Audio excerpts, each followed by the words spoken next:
Telangana capital news కి స్వాగతం. ముందుగా బులెటిన్ల హెడ్లైన్స్.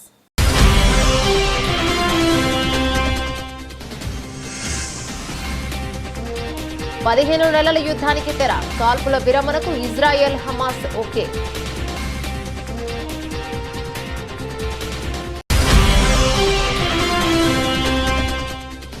అదానిపై సంచలన ఆరోపణలు చేసిన హిండెన్బర్గ్ రీసెర్చ్ మూసివేత. కారణాలు తెలిపిన సంస్థ వ్యవస్థాపకుడు నాథన్ అండర్సన్.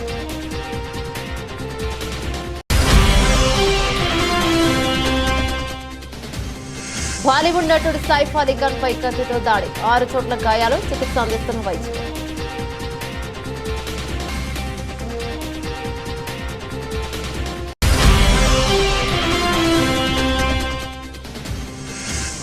కాంగ్రెస్ నిజ స్వరూపం బయటపడింది. రాహుల్ గాంధీ కామెంట్స్ పై బగ్గుమన్న బీజేపీ.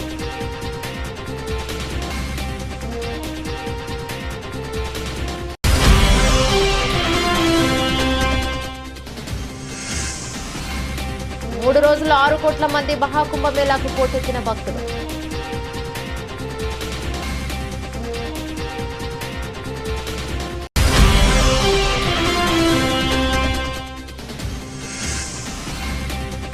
ఈడీ విచారణకు కేటీఆర్ 200 మంది పోలీసులతో భద్రత ఏర్పాటు చేసిన ప్రభుత్వం.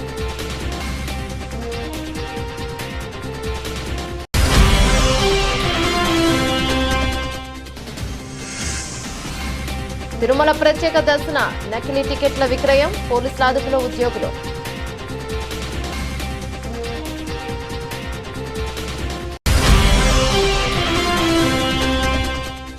ఐర్లాండ్ పై 304 పరుగుల తేడాతో భారత్ భారీ విజయం. సిరీస్ 3-0తో క్లీన్ స్వీప్ చేసిన టీమిండియా.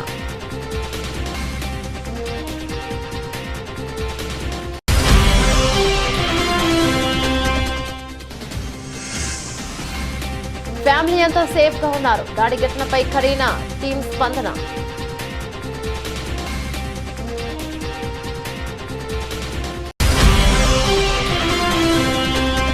రూపాయి క్షీణతను అడ్డుకునేందుకు కేంద్రం యోచన. రాబోయే బడ్జెట్లో భారీగానే సుంకాల భారం ఉండొచ్చన్న అంచనాలు.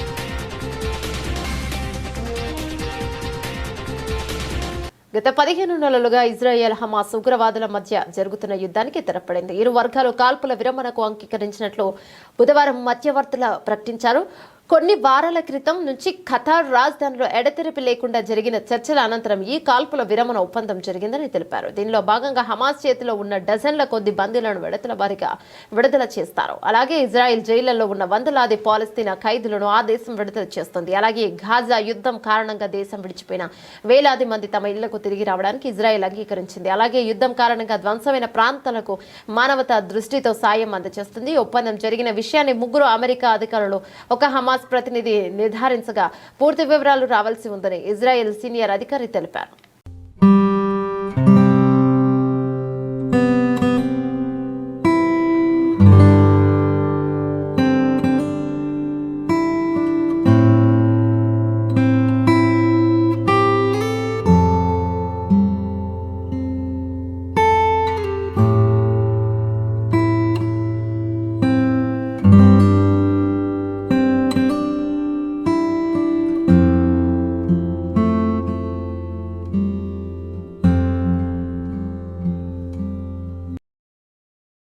హిండెన్బర్గ్ రీసెర్చ్ ఇది అమెరికాకు చెందిన షార్ట్ సెల్లింగ్ సంస్థ. ప్రముఖ వ్యాపారవేత్తగా గౌతమ్ అదానీ గ్రూప్ పై హిండెన్బర్గ్ నివేదిక ఏ స్థాయిలో ప్రకంపనల్ని సృష్టించిందో ప్రత్యేకంగా చెప్పనక్కర్లేదు. దేశ కార్పొరేట్ వర్గాల నుంచి రాజకీయ రంగం దాకా ఈ అంశం కుదిపేసిన విషయం అందరికీ తెలిసిందే. ఆ సంస్థ ఇచ్చిన రిపోర్టు దెబ్బకి అదానీ షేర్లు కుదేలయ్యాయి. ఈ సంస్థ రిపోర్టు భారత స్టాక్ మార్కెట్లను కూడా వణికించింది. అయితే తాజాగా ఈ సంస్థ సంచలన నిర్ణయం ప్రకటించింది. కంపెనీ కార్యకలాపాలను మూసివేస్తున్నట్లు హిండెన్బర్గ్ రీసెర్చ్ షట్ డౌన్ సంస్థ వ్యవస్థాపకుడు నాథన్ అండర్సన్ తాజాగా ప్రకటించారు. సంస్థ మూసివేత గురించి కొంతకాలంగా ఆయన ఇక తన ఆత్మీయులు కుటుంబ సభ్యులు సన్నిహితులతో చర్చించినట్లు చెప్పారు. అనేక చర్చల తర్వాత సంస్థను మూసివేయాలనే నిర్ణయానికి వచ్చినట్లు చెప్పారు. ఎడెన్బర్గ్ రీసెర్చ్ మూసివేత వెనుక ఎలాంటి బెదిరింపులు, భయాలు, ఒక ఆరోగ్య కారణాలు, వ్యక్తిగత అంశాలు లేవని స్పష్టం చేశారు. తమ ప్రణాళికలు, ఐడియాలు ముగియడంతోనే ఈ నిర్ణయానికి వచ్చినట్లు వివరించారు. హిడెన్బర్గ్ నా జీవితంలో ఓ అధ్యాయం మాత్రమే. సంస్థ స్థాపించినప్పుడు నన్ను నేను నిరూపించుకునేందుకు ఎంతో కష్టపడేవాడిని. అయితే ఇప్పుడు నేను కంఫర్ట్ జోన్ లో ఉన్నానని అనిపిస్తోందని ఈ సంస్థ వల్ల ఎంతో సాహసం చేశాను. ఎన్నో ఇబ్బందులు, సవాళ్లు, ఒత్తిళ్లను కూడా ఎదుర్కొన్నా. అయినప్పటికీ ఎంతో ఉత్సాహంగా పనిచేస్తే ఇదంతా నాకు ప్రేమగతలా అనిపిస్తోంది. ఇకపై నా భవిష్యత్తు కార్యాచరణపై దృష్టి పెడతానని నాథన్ ఆండర్సన్ పేర్కొన్నారు.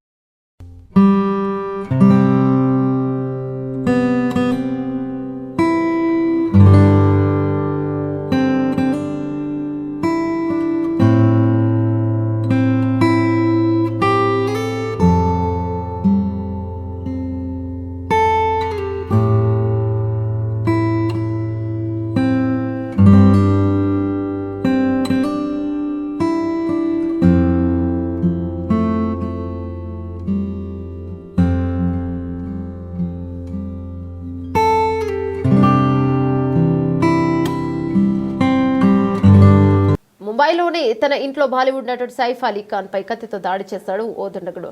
ఇవాళ తెల్లవారుజామున 2 గంటల ప్రాంతంలో అతనిపై అటాక్ జరిగింది. దొంగతనం కోసం వచ్చిన వ్యక్తి హీరో సైఫ్ అలీ ఖాన్ పై వాగ్వాదానికి దిగాడన్న తర్వాత కత్తితో అటాక్ చేసినట్లు ప్రాథమిక సమాచారం ద్వారా తెలుస్తోంది. సైఫ్ ఇంట్లోకి చొరబడిన వ్యక్తి తన వద్ద ఉన్న పదునైన ఆయుధంతో హీరోను పొడిచాడు. సుమారు 6 చోట్ల బలమైన కత్తితో ఉన్నట్లు లీలావతి ఆసుపత్రి డాక్టర్లు చెప్పారు. 2 చోట్ల మాత్రం ఆ కత్తిపోట్లు చాలా డీప్ గా ఉన్నట్లు వెల్లడించారు. తెల్లవారుజామున 2 గంటలకు ఇంట్లో దాడి జరగగా అతని 3 గంటల 30 నిమిషాలకు లీలావతి ఆసుపత్రికి తీసుకెళ్లారు. వారం క్రితం అతను స్విట్జర్లాండ్ నుంచి తిరిగి వచ్చాడు. భార్య కరీనా కపూర్ 2 పిల్లలతో కలిసి న్యూ ఇయర్ వేడుకలు జరుపుకునేందుకు యూరోప్ వెళ్లాడు. ఒక కత్తిపోటు సైఫ్ వెన్నుపూస సమీపంలో డీప్ గా దిగినట్లు డాక్టర్లు చెప్పారు. మెడ, చేయి, వెన్నులో పదునైన ఆయుధంతో దాడి చేసినట్లు డాక్టర్లు తెలిపారు. వెన్నులో దిగిన వస్తువును ఇంకా సర్జరీ ద్వారా తొలగించినట్లు డాక్టర్లు వెల్లడించారు. Neuro surgeon Nitin Dange, cosmetic surgeon Leena Jain, anaesthetist Nisha Gandhi ప్రస్తుతం సైఫ్ కు చికిత్సను అందిస్తున్నట్లు లీలావతి ఆసుపత్రి డాక్టర్ నీరజ్ ఉత్తమ్ అని తెలిపారు. సైఫ్ ఇంట్లో పనిచేసే పని మనిషి చేయికి కూడా కత్తి గాయాలయ్యాయి. పోలీసులు ఆమె స్టేట్మెంట్ ను రికార్డ్ చేశారు. 2.5 గంటల పాటు సైఫ్ కు సర్జరీ చేశారు. ప్రస్తుతం అతను ఆపరేషన్ థియేటర్ రూమ్ లోని రికవరీ రూమ్ లో ఉన్నాడు.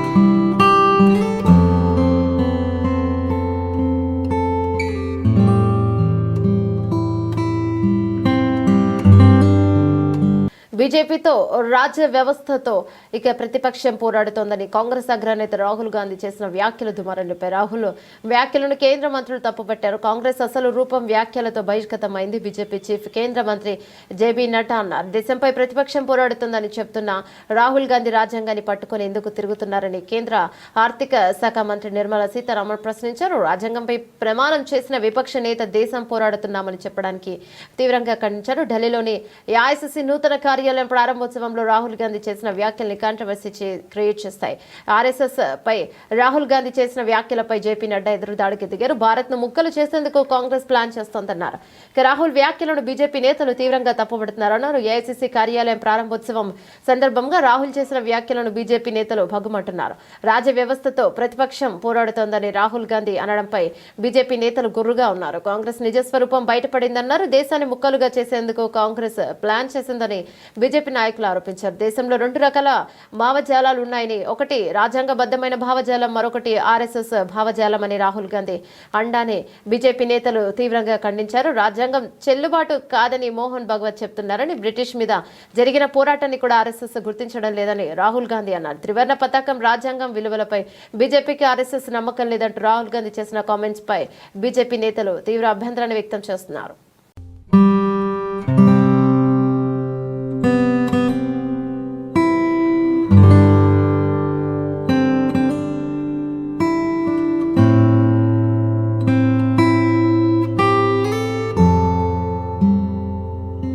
ఉత్తరప్రదేశ్లోని ప్రయాగ్రాజ్లో మహాకుంభ భక్తులు పోటెత్తారు. త్రివేణి సంగమంలో స్నానాలు చేసేందుకు ప్రపంచం నలుమూలల నుంచి స్నానాలకు అంచనాలకు మించి తరలి వస్తున్నారు. 3 రోజుల్లోనే 6 కోట్ల మందికి పైగా పుణ్య స్నానాలు ఆచరించారు. ఒక్క మకర సంక్రాంతి రోజునే మంగళవారం రోజు 3.5 కోట్ల మందికి పైగా వచ్చినట్టు ఉత్తరప్రదేశ్ ప్రభుత్వం ప్రకటించింది. సంక్రాంతి సందర్భంగా అఖాడాలు, ఆధ్యాత్మిక పీఠాల అధిపతులు, నాగ సాధువులు, సంతులు తొలి రాజ స్నానం షాహీన్ స్నాన్ లో పాల్గొన్నారు. తెల్లవారుజామున 3 గంటలకు శ్రీ పంచాయతీ అఖాడా మహానిర్వాణి శ్రీశంభు పంచాయతీలో అటల్ అఖాకా సాధువులు త్రివేణి సంగమంలో తొలి స్నానాలు ఆచరించారు. వారిపై రాష్ట్ర ప్రభుత్వం హెలికాప్టర్ నుంచి పుష్ప వర్షం కురిపించింది. కాగా తొలి రోజైన సోమవారం 1.65 కోట్ల మందికి పైగా పుష్య పూర్ణిమ స్నానాలు ఆచరించిన విషయం తెలిసిందే. మంగళవారం 3.5 కోట్ల, బుధవారం కూడా సుమారు 1 కోటి మంది దాకా భక్తులు త్రివేణి సంగమానికి తరలివచ్చినట్లు అధికారులు వెల్లడించారు. అత్యంత కీలకమైన మౌని అమావాస్య అయిన జనవరి 29న రానుంది. ఈ రోజు ఏకంగా 10 కోట్ల మంది కంటే అధిక భక్తులు వస్తారని ప్రభుత్వం అంచనా వేస్తోంది. ఈ నేపథ్యంలో అందుకు అనుగుణంగా ఏర్పాట్లు చేయాలని అధికారులు సీఎం యోగి ఆదిత్యనాథ్ ఆదేశించారు.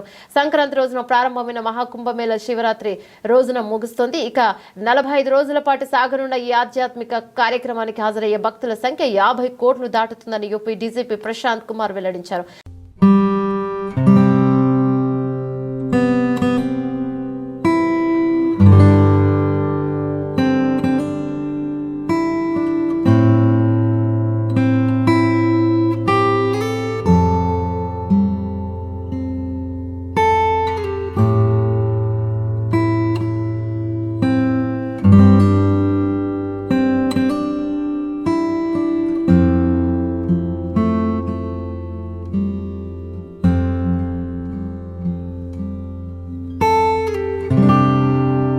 తెలంగాణ మాజీ మంత్రి బీఆర్ఎస్ వర్కింగ్ ప్రెసిడెంట్ కేటీఆర్ గండిపేటలోని నివాసం నుంచి ఈడీ ఆఫీస్కు వచ్చారు. ఫార్ములా ఈ కార్ రేసులో ఆయనపై విచారణ జరుగుతున్న విషయం తెలిసిందే. ఇందులో ఆర్బీఐ అనుమతి లేకుండా విదేశీ సంస్థకు నిధుల చెల్లింపుపై కేటీఆర్ నేడు ప్రశ్నిస్తోంది. హెచ్ఎండిఏ ఖాతా నుంచి విదేశీ సంస్థకు నిధుల బదిలీపై ఈడీ ప్రశ్నలు వేస్తోంది. విదేశీ సంస్థకు 45.7 కోట్ల బదిలీ వ్యవహారంపై ఆరా తీయనుంది. బషీర్బాగ్లోని ఈడీ ఆఫీస్ వద్ద భారీ బందోబస్తులు చేపట్టారు. దాదాపు 200 మంది పోలీసులతో భద్రత ఏర్పాట్లు చేశారు. కేసులో విచారణకు జనవరి 7న ఆయన హాజరు కావాల్సి ఉన్నప్పటికీ విచారణకు రాలేదని చెప్పారు. దీంతో ఇవాళ విచారణకు హాజరు కావాలని ఈడీ నోటీసులు పంపడంతో ఆయన ఆఫీస్కు వెళ్లారు. ఇప్పటికే అధికారులు అరవింద్ కుమార్ బిఎల్ఎన్ రెడ్డిని ఈడీ విచారించింది. కొన్ని రోజుల క్రితం ఏసీబీ తనపై నమోదు చేసిన ఎఫ్ఐఆర్ను కొట్టివేసేలా ఆదేశించాలంటే కేటీఆర్ దాఖలు చేసిన క్వాస్ పిటిషన్ను హైకోర్టు తిరస్కరించింది. అనంతరం దాన్ని సవాలు చేస్తూ వేసిన పిటిషన్ను డిస్మిస్డ్ యాజ్ విత్డ్రాన్ గా సుప్రీంకోర్టు ఉత్తర్వులు ఇచ్చింది.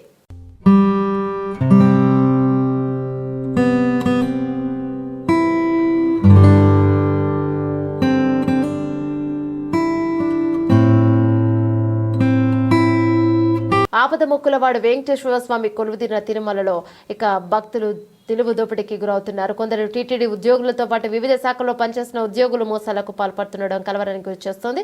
తాజాగా తిరుమలలో 5 300 ప్రత్యేక దర్శన రూపాయల నకిలీ టికెట్లను విక్రయించింది గుర్తించడంతో విజిలెన్స్ పోలీసులు వారిని అదుపులోకి తీసుకుని విచారిస్తున్నారు. బుధవారం నకిలీ టికెట్లతో ప్రత్యేక దర్శనానికి ఎత్తించిన భక్తులను వైకుంఠం క్యూ కాంప్లెక్స్ వద్ద విజిలెన్స్ సిబ్బంది నిలిపివేశారు.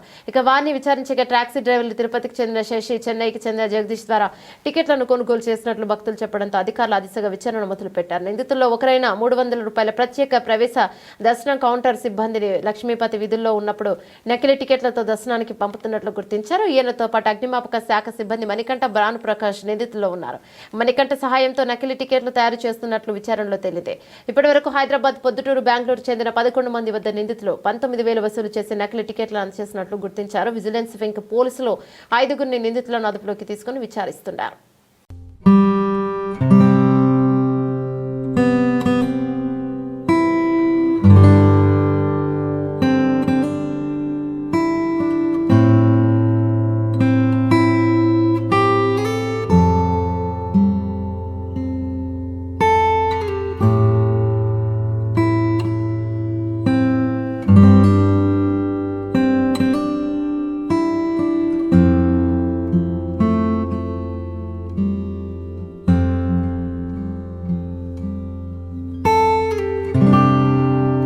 కొత్త రికార్డులు నమోదైన రాజ్కోట్లో భారత మహిళల జట్టు అదరగొట్టింది. స్వదేశంలో ఐర్లాండ్తో జరిగిన 3వ వన్డేలో ఏకంగా 304 పరుగుల భారీ తేడాతో విజయం సాధించి పాత రికార్డుల దుమ్ము దులిపింది. అన్ని విభాగాల్లోనూ అదరగొట్టిన టీమిండియా సిరీస్ను 3-0తో క్లీన్ స్వీప్ చేసింది. టాస్ గెలిచి మొదట బ్యాటింగ్ చేసిన మందాన సేన నిర్ణీత 50 ఓవర్లలో 5 వికెట్లు మాత్రమే కోల్పోయి 435 పరుగుల రికార్డు స్కోర్ చేసింది. వన్డేలలో భారత్ పురుషుల మహిళలకు ఇదే అత్యుత్తమ స్కోర్ కావడం విశేషం. ఓపెనర్లు ప్రతీక్ రావల్ 129 బంతుల్లో 154 24 ఒక 6, స్మృతి మందాన 80 బంతుల్లో 135 12 4 7 సిక్సర్లు శతకాల మూత మోగించగా రిచా ఘోష్ 42 బంతుల్లో 59.14 ఒక 6 దూకుడుగా ఆడటంతో ప్రత్యర్థి ఎదుట భారత్ భారీ స్కోర్ను నిలిపింది. అనంతరం ఛేదనలో ఐర్లాండ్ 31.4 ఓవర్లలో 131 పరుగులకే కుప్పకూలింది. ఆ జట్టులో సారా ఫోర్బ్స్ 41 పర్వాలేదనిపించగా మిగిలిన వారంతా చేతులెత్తేశారు. భారీ శతకంతో బాదిన ప్రతీకకు ప్లేయర్ ఆఫ్ ది మ్యాచ్ తో పాటు ప్లేయర్ ఆఫ్ ది సిరీస్ అవార్డులు లభించాయి. గత కొంతకాలంగా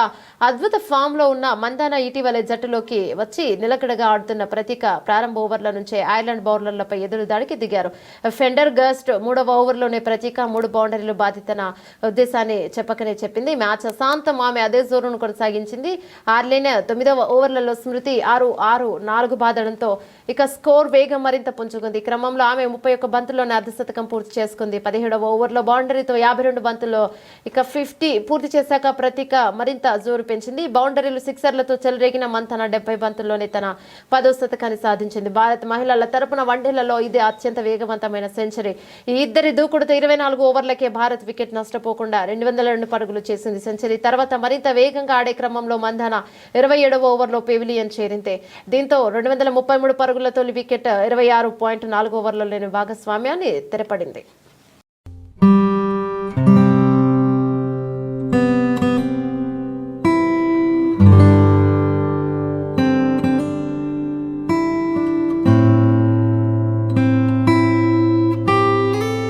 బాలీవుడ్ నటుడు సైఫ్ అలీ ఖాన్ పై గుర్తు తెలియని వ్యక్తి దాడికి పాల్పడిన విషయం తెలిసింది. దాడిలో నటుడి ఒంటిపై 6 చోట్ల గాయాలయ్యాయి. ముంబైలోని లీలావతి ఆసుపత్రిలో సైఫ్ కు చికిత్స అందిస్తున్న నేపథ్యంలో దాడి ఘటనపై సైఫ్ భార్య బాలీవుడ్ స్టార్ నటి కరీనా కపూర్ టీం స్పందించింది. నిన్న రాత్రి సైఫ్ అలీ ఖాన్ కరీనా కపూర్ ఖాన్ నివాసంలో చోరీకి యత్నం జరిగింది. ఓ దుండగు సైఫ్ అలీ ఖాన్ పై కత్తితో దాడి చేశాడు. దాడిలో సైఫ్ చేతికి గాయమైంది. ప్రస్తుతం ఆసుపత్రిలో చికిత్స పొందుతున్నాడు.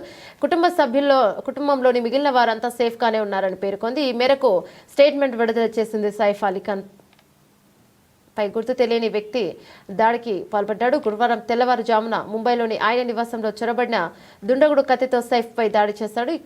వెన్నెముక పక్కన కూడా గాయం, కత్తిపోట్లు ఉన్నాయని కూడా పోలీసులు తెలిపారు. తెల్లవారుజామున 2 గంటల సమయంలో దుండగుడు దొంగతనానికి యత్నించాడు. క్రమంలో సైఫ్ పై దాడి జరిగినట్లు 3 గంటల 30 నిమిషాల సమయంలో దవాఖానాకు తరలించారని చెప్పారు. ప్రస్తుతం వైద్యులు ఆయనకు సర్జరీ చేస్తున్నారు. శస్త్రచికిత్స తర్వాత సైఫ్ ఆరోగ్య పరిస్థితిపై స్పష్టత రానుంది. ఘటనపై కేసు నమోదు చేసిన ముంబై క్రైమ్ బ్రాంచ్ పోలీసులు దర్యాప్తు నిర్వహించారు. పరారైన దొంగ కోసం గాలిస్తున్నారు.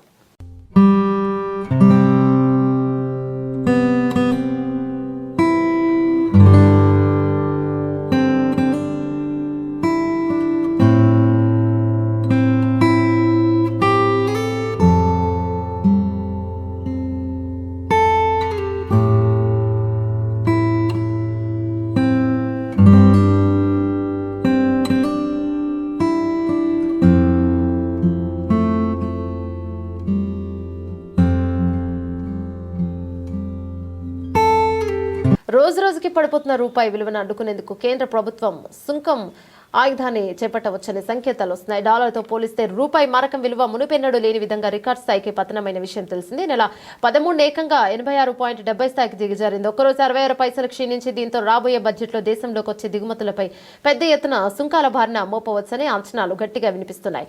అప్పుడు వచ్చే ఆర్థిక సంవత్సరానికి 2025-26 ఫిబ్రవరి 1న పార్లమెంట్లో కేంద్ర ఆర్థిక శాఖ మంత్రి నిర్మలా సీతారామన్ కొత్త పద్దును ప్రకటించనున్నారు. సందర్భంగానే డాలర్ల డిమాండ్ను అరికట్టడానికి దిగుమతులపై భారీగా సుంకాలను తీసుకువచ్చని ప్రముఖ ఆర్థికవేత్త డీకే శ్రీవాత్సవ అంటున్నారు. 16వ ఆర్థిక సంవత్సరం సలహా మండలిలోనూ సభ్యుడు కూడా అయిన శ్రీవాత్సవ PITకి ఇచ్చిన ఇంటర్వ్యూలో మాట్లాడుతూ దిగుమతులపై అధిక సుంకాలను వేయడం వల్ల దిగుమతిదారుల నుంచి డాలర్ల డిమాండ్కు కళ్ళెం వేయవచ్చని, రూపాయి విలువ పతనాన్ని నివారించవచ్చని మోదీ సర్కారు యోచిస్తున్నట్లు చెప్పారు. గత కొద్ది రోజులుగా అంతకుముందు క్షీణిస్తున్న రూపీ ఎక్స్చేంజ్ రేటు దేశ ఆర్థిక వ్యవస్థ ముప్పుగానే పరిగణిస్తోంది. రూపాయి విలువ పతనం ఇటు కేంద్ర ప్రభుత్వ నిర్ణయాలపై అటు reserve bank of India RBI విధానాల ప్రభావం చూపుతోందని శ్రీవాత్సవ చెప్తున్నారు. ఈ క్రమంలోనే ఇప్పుడు రూపాయి బలోపేతమే లక్ష్యంగా సర్కార్, సెంట్రల్ బ్యాంకులు చర్యలు తీసుకోవాల్సిన అవసరం ఏర్పడుతున్నట్లు పేర్కొంటున్నారు. ఇందులో భాగంగానే వచ్చే బడ్జెట్లో ఆయా దిగుమతులపై సుంకాలను పెంచే వీలుందని అన్నారు. అమెరికా ఆర్థిక వ్యవస్థ మున్ముందు ఇంకా పుంజుకుంటుందన్న అంచనాలున్నాయన్న ఆయన సమీప భవిష్యత్తులో రూపాయి మరింత బలహీన పడకుండా జాగ్రత్త పడాల్సిన అవసరం ఉందన్నారు.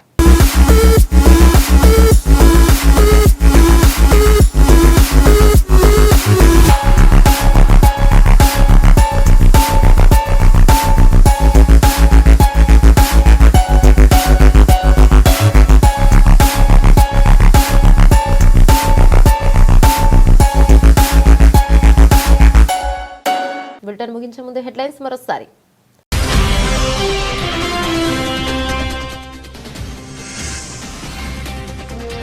పదిహేను నెలల యుద్ధానికి తెర, కాల్పుల విరమణకు ఇజ్రాయెల్, హమాస్ ఓకే.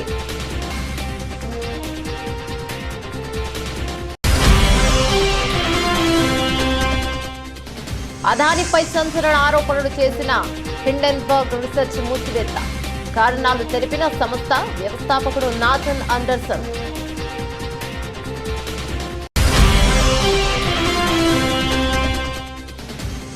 బాలీవుడ్ నటుడు సైఫ్ అలీ ఖాన్ పై కత్తితో దాడి, 6 చోట్ల గాయాలు, చికిత్స అందిస్తున్న వైద్యులు.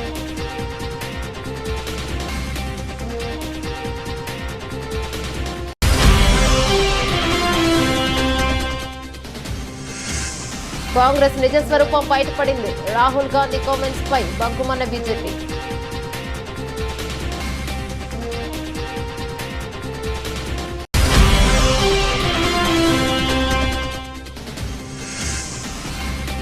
మూడు రోజులు 6 కోట్ల మంది మహాకుంభమేళాకు పోటెత్తిన భక్తులు.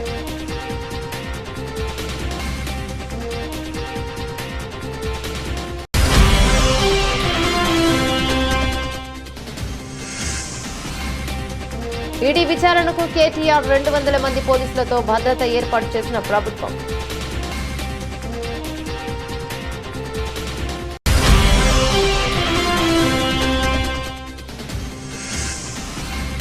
తిరుమల ప్రత్యేక దర్శన నకిలీ టికెట్ల విక్రయం, పోలీసుల అదుపులో ఉద్యోగులు.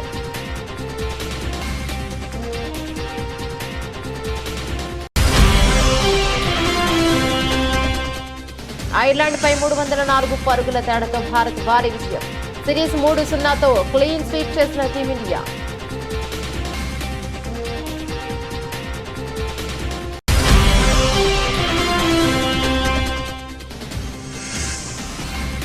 ఫ్యామిలీ అంతా సేఫ్ గా ఉన్నారు, దాడి ఘటనపై కరీనా టీం స్పందన.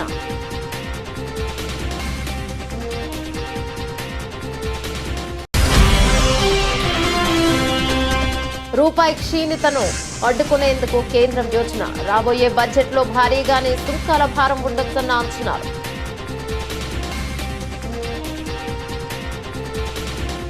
ఇవి బులెటిన్లోని అప్డేట్స్. మరో బులెటిన్లో మళ్ళీ కలుసుకుందాం. అంతవరకు సెలవు, నమస్తే.